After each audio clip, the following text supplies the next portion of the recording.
and yes, you were nitrium, you didn't come over, and of course, LGBTQ. I say, name, I mean, a home right, you went. Ghana, you see a tree who free mu. Foreign Affairs Minister Eddie Abase, yimu ane council discrimination and violence na a woman, and unti and a man Ghana, yensu your constitution ebra. A momo ye say a home a woman support to sa no man. Eti and also a womb, yebedimu and commona quetia. They say, yes, you believe manofi. I mean, by election so ba. A dear near bay. Minti within the Ibia na Eugene Abos Bobia no bo President Mama gold board for you now. Say yes, here chiwa 10%, you know. And I may start here. A very good idea. Right. A bit me about me as see coming Yahua. Come here, say Bernard Bemia Cope baby ata. Na mo ye bi on. Eh you make here pa. Na. Watch dogs. Dan grow for so much here na for mu. Na wo ko imu usku etu o twen o tikiki na ye mu pram me je gaja ye kope ba bi je ye nyame nsa chia ye je 10% adwuma se na ye jai je se ye se wo kura anya wo na wo kochi o e wo bebo amane ni akoma ko je se wo de wo kote wo da wo kohu a ne wa koba amane e ya se mesi sha ha wo ye se ye ene kojo we o me inform consortium ene ye hwe na okay 24 hour security Jantua ni Bernard ni friends akoko am inform consortium na eja ye ni ya dispatching crofo ni e information kwa blowers consortium on galamsey na die hu ni say akoko am be assemblyman fresh right na da ban come home. Okay. Story been America about say 10% you na da ban toilet ni ho. Okay. Na toilet ho na say nti na amado do na akọ nwuram ni nti na e KVIP ni bi. Ti mi ame ko stress kama amanfo bo me ye dislodge toilet ni ye renovation. E ma toilet ni be gina ne na so. Nti wie ni ye bodo say ye wie toilet nti say mo bi an enkonwuram. Na is still hadi awaye used to there na eso ba no ayeden iti wa na me committee for na ye mra say so bi ko toilet on room na mo chi na 1.5 and one no wow be chi no ye ma 70 na committee ni kro na fa 80 maza na efe kwa obi timi ko da nwura mo for 30 na ochi ye oba no ye manipa no 2 weeks efa bitua na after grofo no so hu say the am I about 10% in bi no 2 weeks can check nti boys no mo ekote no woche wa aseme de ukwa 1500 pa am 500 ni jai minyai no so aje you on pass wa kope bo sia 5 jilos ebe ye nu ase no ma 1 yes and they cut 1500 it was 500 ni aneso ai de atwa ho na no kra na me happy because that I call private na 20 pesos na woko ba ko na kutua 50 enti quickly am ani twa mai enti ni omo ye no se ni ba no kra no ama 10% no se jiwe ni enkwa ubon za ade ame ye no e dangerous ebe enti ebe boy pa a very good idea na menua say LG hwan ni omo kan de ye da so kan na sa se we NDC aban enye very careful because modi a campaign pa yenia Sam George yenia minua okujeto ablakwa foreign affairs minister and the general NDC for nyina kan to be honest some of us they support to because a culture I quite remember say a presentation be say you and us here Sam George koye presentation baby massa that very day I like the way a guy no maybe pay nasem papa sure. So and to say we nyina aba na ye ko they say ye twa ye ko 7 months 8 months too ye nten ho hwe ne ko to aba na mo san ko ginam dia na mo se mo film na den they say mo campaign mo ye say na kufu adu ntimi nsan na ni nua ye say na wan no they say anwe peyo akoko out ni amiche yes konsema o kan o so hwe na de adwuma met my cultural say sa standard Sam George Jinama NDC for sorry no Emma Christopher dodo Muslims for dodo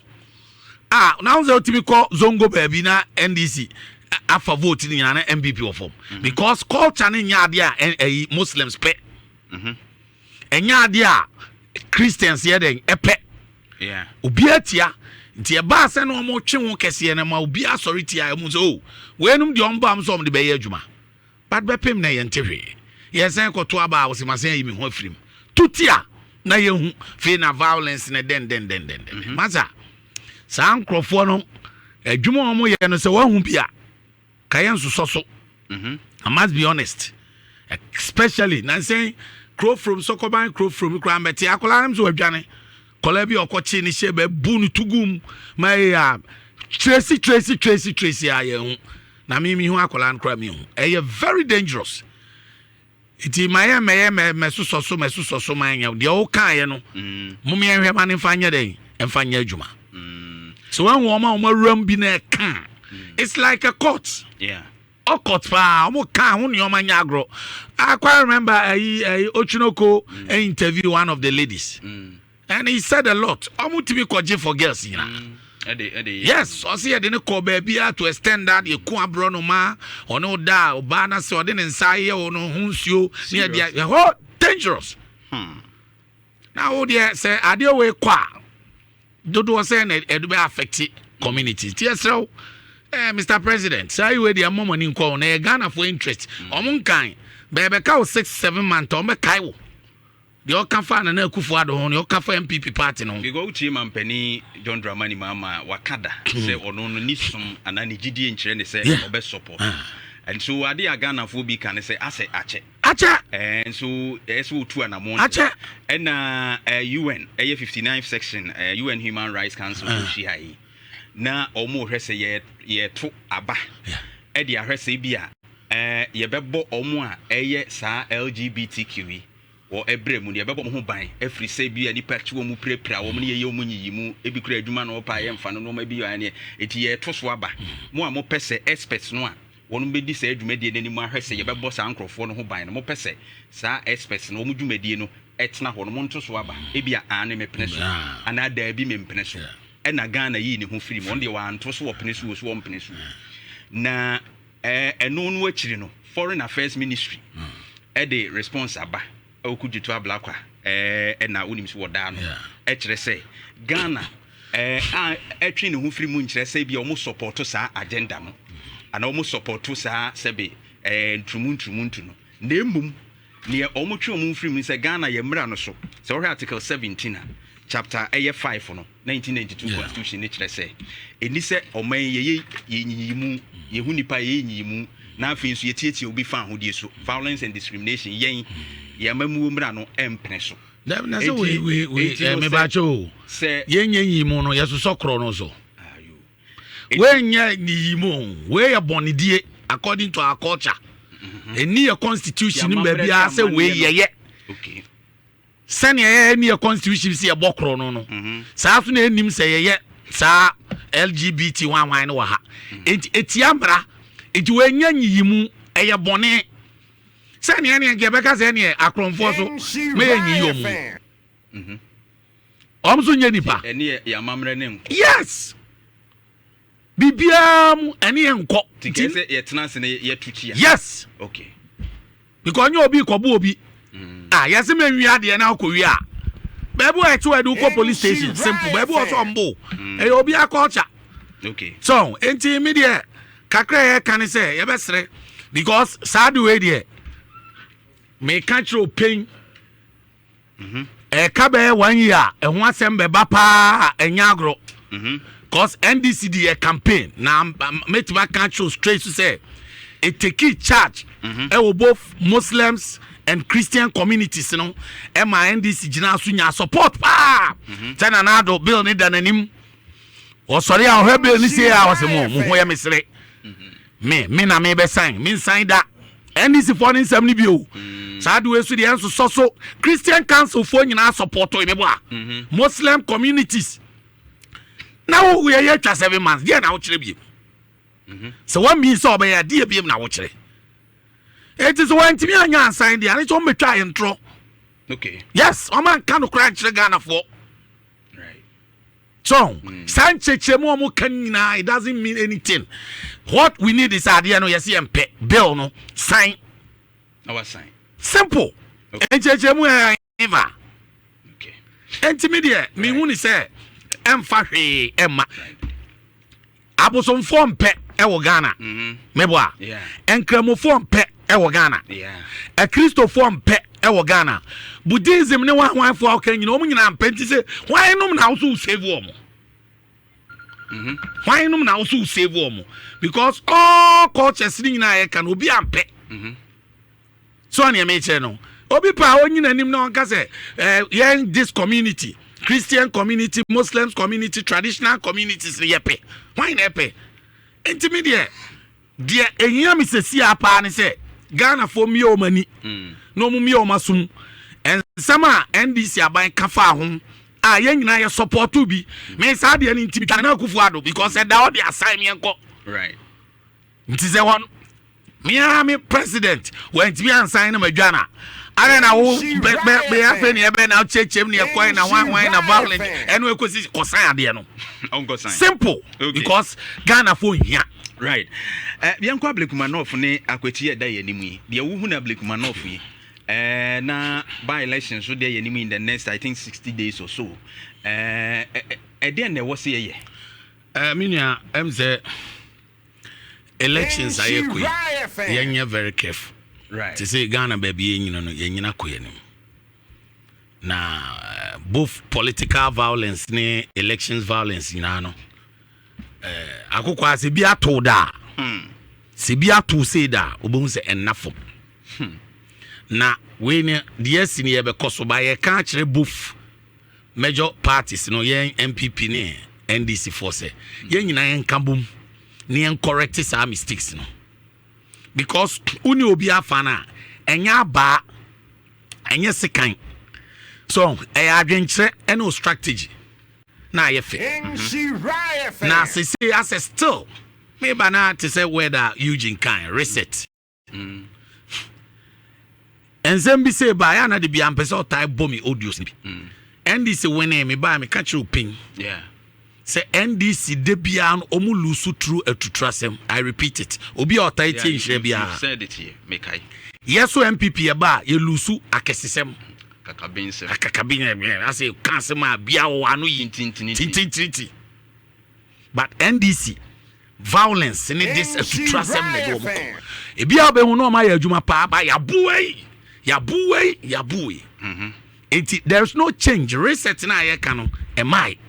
dada no because what is the difference what is the difference minu ahwe se oba besia odi obi se yes e ho ba bi mi no mo ya adwen meba ho se wa ye pepper spray na wa masa nkrofo na mi hu wo mo no a wo ba no so a wo mo ba no na oba pa se bunu butu no da form tietia na ebe ma kase se oba we na mo ne ko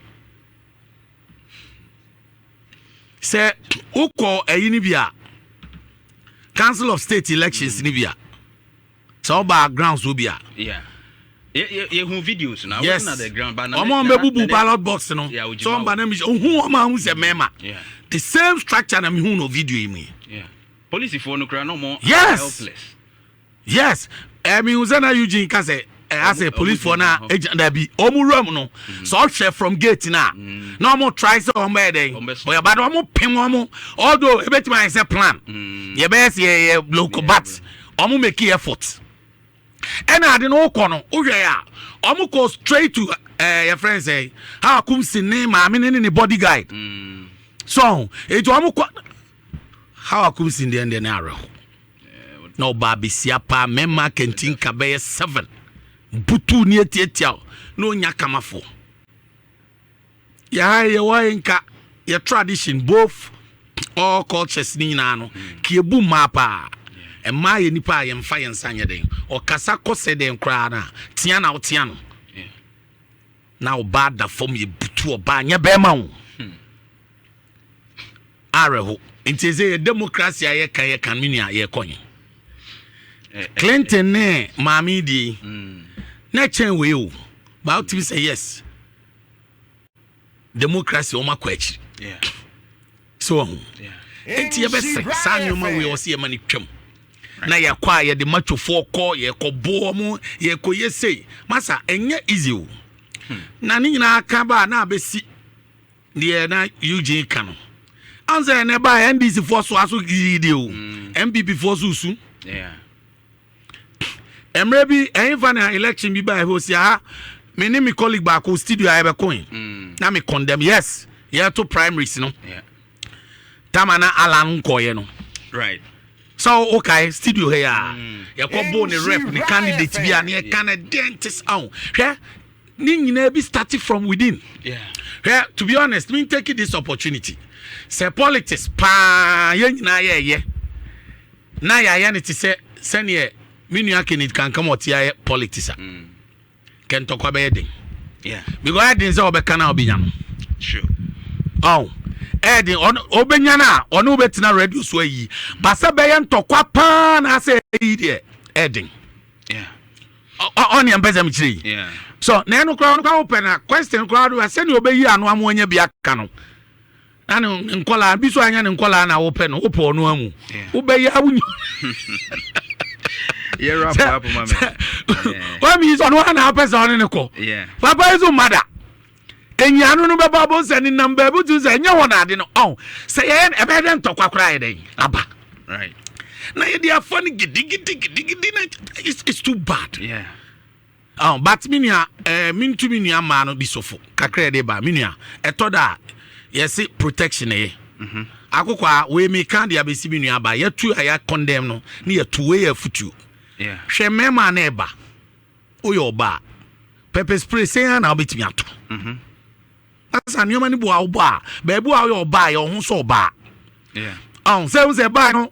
essence boni omudi enye no they want to channel it say to pepper spray then egu no so ntino yesa although it's not good yeah but near me chen say ba bu awo akwa tintintin a unwunu no awu amema katachie be duba oba be sia ho de say pepper spray ni say na ebeko enkrofo wi a akokwa pepper spray okay ni egu o mani so no am de ba eche pepper spray onu mu nani aye na ni pepper spray be enden wonu wasisa pepper spray na gu nani so dada no de ba eti wo koto akohen eti etoda ba ebu oso awudu a yesi obu a se wo yesi omo yesi be ma ne wakwan eden adwane yeah